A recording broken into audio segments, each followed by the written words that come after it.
시청자 여러분 안녕하십니까. 이제 6월 23일 밤 11시 반이 넘었습니다. 지금부터 전욱현의 안보정론을 시작하겠습니다. 이번 시간에는요, 이 세 가지 주제에 관해서 말씀을 드리겠는데요. 오늘 아침 출근길에 윤석열 대통령이 이 경찰에서 치안감 인사와 관련해서 인사 초안을 마치 대통령이 결재한 것처럼 언론에 공지를 했어요.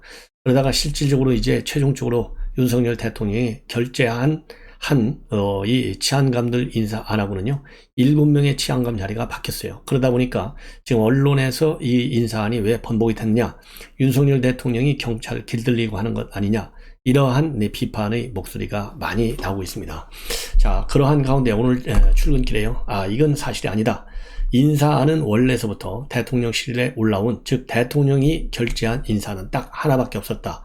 내가 어느 경우에도 이 최종적인 인사안을 보고받은 안을 가지고 결재를 했지 중간에 인사안이 바뀐 적이 없다. 그러면서요, 이러한 인사 파동, 인사 번복, 소위 언론에서 얘기하는 인사 번복과 관련해서 이거는 중대한 국기문란이다. 아니면은 어이없는 공무원으로서 할 수 없는 과오다. 그리고 말도 안 되는 일이고 이것은 국기문란이기 때라고 다시 한번 2번씩이나 국기문란이라는 말을 썼어요. 그러면서 인사권자는 대통령인데 언론에서 치안감 인사가 번복됐다고 하는데 번복된 적도 없고 행안부에서 나름 검토해서 올라온 안대로 나는 재가를 했다라고 밝히고, 그리고요, 지금 현재 경찰국을 신설하는 문제와 관련해서 지금 경찰청에서 대대적인 반발이 일어나고 있지 않습니까? 이거와 관련해서는요, 검찰도 검찰국이 있는 거 아니냐, 바로 이게 검찰의 정치적인 중립성, 그리고 이 독립성, 이것은 경찰보다도 경찰이 더 요구를 받는 그런 조직인데, 경찰도 법무부에 검찰국을 가지고 있으니 행안부에 지금까지 없었던 경찰국을 갖는 것은 당연하다. 이렇게 이제 그 필요성을 역설하고 나섰어요. 그러면서 당연히 치안이나 경찰 사무로 맡고 있는 행안부가, 즉 내각이 행안부가 필요한 지휘 통제를 해서 독립성이나 중립성이 요구되는 사무에 대해서는 당연히 헌법과 법률 그리고 원칙에 따라서 그거는 이루어질 것이다. 이렇게 해서요, 이 원칙적으로 그동안에 이제 검찰총장을 하면서 윤석열 검찰총장이 당시 문재인 정권, 특히 추미애 조국으로부터 얼마나 많이 시달렸어요. 그래서 검찰의 수사권, 검찰 수사의 독립성과 중립성이 흔들리니까 이거를 보호하려다가 결국은 쫓겨나는 식물총장이라는, 그리고 이 주무 검사들이 인사 학살을 당하는 그런 아주 최악의 상황으로 몰린 거 아니겠습니까? 그렇기 때문에 어느 누구보다도 그러한 수사의 독립성과 이 중립성은요, 아주 뼈저리게 느낀 장본인이 바로 윤석열 대통령이다. 저는 그렇게 생각해요. 그렇기 때문에 이 경찰국 신설과 관련된 이 경찰 내부의 불만이라든가 이런 거를 용납할 수가 없는 거죠. 그리고 행안부 장관에 대한 장관에게 그 수사 지휘권을 주겠다라고 하는 것도 인정을 하지 않을 수 없는, 그래서 지금 현재 권고한 대로 지금 행안부에서는요, 최종적인 행안부 차원의 검토는 이루어지지 않았지만은 지금 보도를 종합해 보면 핵심적인 것이 이제 경찰국을 설치하고, 그 다음에는 이제 인사, 그 다음에 감찰, 여기에 대해서 행안부 장관의 공식적인 뭐라고 그럴까요, 이 권한을 보장해주는, 그럼으로써 비대져 가고 있는 경찰 권력에 대한 통제 장치를 시스템적으로 갖추는 이러한 안을 밀어붙이는 그런 상황이 있는데, 이렇게 해서요, 경찰에 대한 그러니까 이 통제와 관련해서 행안부 위원회가 행안부 장관한테 권고안을 내놓은 것이 경찰이 반발을 하고 있는데, 딱 그 시점하고 맞물린 시점에서 인사 안에 이 번복설이 나오다 보니까 윤석열 대통령이 어마어마하게 흥분하고 격분하고 이렇다라고 하는 내용이 오늘 이제 하루 종일 말하자면 이제 언론을 달궜어요. 지금 그러다 보니까요, 경찰청은 경찰청대로, 행안부는 행안부대로, 경찰에서는 이제 감찰에 착수했다라는 보도가 나오고 있고요. 행안부도 별도로 진상조사를 벌이고 있다라는 이 문화일보의 단독 보도가 나오고 있습니다. 그래서 경찰에서는요, 이 감찰 수위를 지금 경찰청 인사 라인에 대해서 높이고 있다. 그래서요, 이 치안감 인사 번복 논란과 관련해서 외근 나갔던 감찰 관련 인력을 전부 소집했다는 말도 나오고 있고요. 그리고 감찰관은 일단 담당 경찰관의 진술을 통해서 행안부와 경찰청 간의 인사안이 오간 시간별 상황을 면밀히 파악하고 있고, 그리고 필요할 경우에는요, 해당 경찰관의 이메일과 그리고 휴대전화를 임의 제출받아서 집중 분석 작업에 나설 것으로 그렇게 관측이 되고 있다고 합니다. 그리고요, 행안부도 지금 진상조사를 벌이고 있다, 이렇게 문화일보가 단독 보도를 하고 있어요. 그래서 행안부는요, 초기의 사실관계 조사 결과 경찰에서 파견된 치안정책관의 잘못된 대처가 이번 사단을 일으켰다, 이렇게 판단하고 있는 것 같아요. 그래서 행안부는 경찰청 감찰과와 협의해서 파견 경찰관에 대한 조사에 들어갈 방침으로 알려져 있습니다. 그리고요, 이 치안정책관은 현재 본인이 잘못 보냈다라고 말하고 있는 것으로 그렇게 알려지고 있어서 내정 단계에서의 인사안을 갖다가 공개하는 기존의 관례, 이런 것들이 조사 대상이 될 수 있지 않나, 이런 보도가 나오고 있고요. 그러다 보니까 경찰은 아주 크게 술렁이고 있고, 그리고 이제 밑에 일반 직원들은 지휘부에 대한 불만이 많은데 지휘부는 거꾸로 아주 휘청휘청하고 있다라는 그런 이 보도들도 나오고 있습니다. 이러한 가운데요, 경찰 조직의 조정 노동조합격인 전국경찰직장협의회는 오늘 오전에 종로구 정부 서울청사에서요, 18개 시도 직장협의회 대표병의로 성명서를 발표했어요. 그래서 경찰의 지휘, 인사, 감찰, 징계, 권한을 이용해서 경찰을 실질적으로 통제하는 것이다. 그래서요, 행안부 장관에 대한 이 권고안, 자문위원회 권고안을 정면으로 지금 반박을 하고 있습니다. 이러다 보니까요, 지금 이제 보도 내용을 보면 이게 결국은 최종적으로는 김창룡 경찰청장이 이제 문재인 정부에서 임명한 인물인데, 김창룡 경찰청장 사퇴하라 라는 압박 차원이 아니겠느냐, 이런 보도가 나오고 있는데요. 그런데 불과 이제 7월 중순이면 임기가 끝나는데 그렇게까지 하겠느냐라는 또 이 반론도 있습니다. 자, 그러면 이제 이 김창룡 청장은 어떤 사람이냐? 경남 합천 출신인데요. 참여정부 시절에 청와대 시민사회 수석실 산하 치안비서관실에서 행정관으로 근무한 바 있어요. 참여정부니까요, 노무현 정부 때죠. 이때 시민사회 수석이 누구였느냐? 문재인 대통령이었다는 겁니다.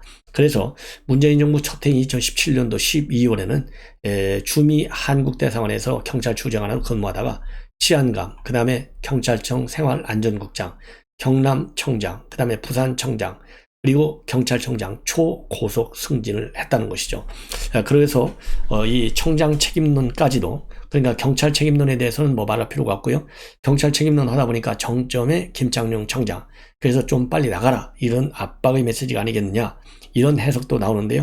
제가 보기에는 뭐 윤석열 대통령의 성격상 임기를 중간에 지금 현재 다른 사람도 아니고요, 한 달밖에 남지 않았는데 윤석열 대통령도 검찰총장 할 때 압박에 의해서 도중에 나왔잖아요. 불과 대달을 앞두고.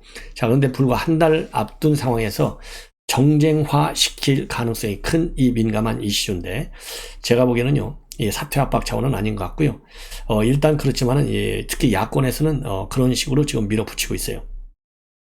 자, 그래서 어쨌든 간에 이것이 이제 새로운 굉장히 큰 쟁점이 지금 되고 있습니다. 자, 그래서 어쨌든지 간에 이제 공식적으로 감찰, 그 다음에 이제 행안부의 진상조사, 이 어느 정도까지 진행이 될지 한번 지켜볼 필요가 있는데요. 여하간 이 질타를 당한 경찰에서는 지금 이 인사번복에 따른 후폭풍에 조직이 휘청거리고 있다, 이런 보도가 나오고 있습니다. 그리고 이와 관련해서요, 이 권성동 원내대표가 오늘 경찰이 대통령과 행안부를 패싱하고 인사발표를 했는데 뭐라 그럴까요? 그동안 행안부 장관의 인사재청권이 완전히 패싱 당했다. 그래서 이것을 정상화, 실질화하겠다고 해서 행안부 내 인사기능을 보좌하는 경찰국을 신설하겠다는 것이다. 모든 권력은 견제받아야 되고 검찰이 무소불위의 권력을 행사하다 보니까 직접 수사권을 제한당하고 검경 수사권 조정으로 대부분의 직접 수사권이 경찰로 넘어갔다. 그래서 경찰은 이제 직접 수사권에 더해서요, 정보권까지 갖게 되고 경찰청장이 수사권, 정보권, 인사권을 다 갖게 되면 무소불위의 권력자가 되는 것이다. 그래서요, 이 경찰국 신설이 필요한 것이고 비대해진 경찰 권력에 대한 견제와 균형 차원에서 필요하고, 이를 마치 경찰 통제라고 하는 것은 법 정신을 위반하는 것이고 법 내용과 배치되는 것이다. 그러면서요, 경찰을 통제하려면 수사지휘권을 갖고 있어야 하는데 수사지휘권, 수사개입권은 행안부 장관에게 인정되지 않고 있는데 행안부 장관이 그러면은 행사할 방법이 없지 않느냐. 그래서 지금 권고안을 가지고 행안부에서 검토할 그런 이 상황에 와 있다. 이러한 입장문을 내놨는데요. 이 권성동 원내대표의 논리적인 이 기승전결 상당히 뭐라 그럴까요? 합리적이고 합당하다. 이렇게 판단이 듭니다. 참고적으로 말이죠. 이 치안정책관이 뭐라 그럴까요? 경찰청에 넘긴 인사안이 이렇게 번복된 안이다. 나오게 된 결정적 과정을 간략하게 말씀을 드리면요. 21일 날 오후 6시 15분부터 이제 사단이 발생하기 시작을 했어요. 최종안과 다른 즉 기한 수준의 인사안을 갖다가 6시 15분에 21일 날 경찰청 인사 담당관에게 이메일로 전송을 합니다. 그러니까 경찰은요 1시간쯤 뒤에 언론에 그대로 공표를 해요. 이게 경찰청이 만든 초안에 불과한 거예요. 그런데 치안정책관이 말이죠. 저녁 8시 40분경에 발표된 지금 이제 그래서 이제 언론에 이미 이게 7시 15분경에 공개가 됐어요. 근데 발표된 인사안이 보니까 최종안과 달라. 그래서 최종안을 휴대전화 메신저로 보냅니다. 경찰에. 그러니까 이제 경찰이 최종적으로 내부적으로 확인하고 또 경찰청장에게 보고하고 이러한 절차를 거쳐서 9시 34분께 최종 인사안을 발표합니다. 그러니까 언론에서는 맨 처음에 아까 7시 15분경에 발표된 안하고 9시 30분경에 2시간 뒤에 발표된 안하고 내용이 이제 다를 거 아니겠어요? 예. 왜냐하면 최종적으로 발표된 안은 청와대가 다 조율은 아니고 처음에 발표한 안은 경찰청에서 만든 자체안이니까 7명이나 다른 거예요. 그래서 번복이 됐다. 이런 비판이 나온 거예요. 특히 이 번복됐다.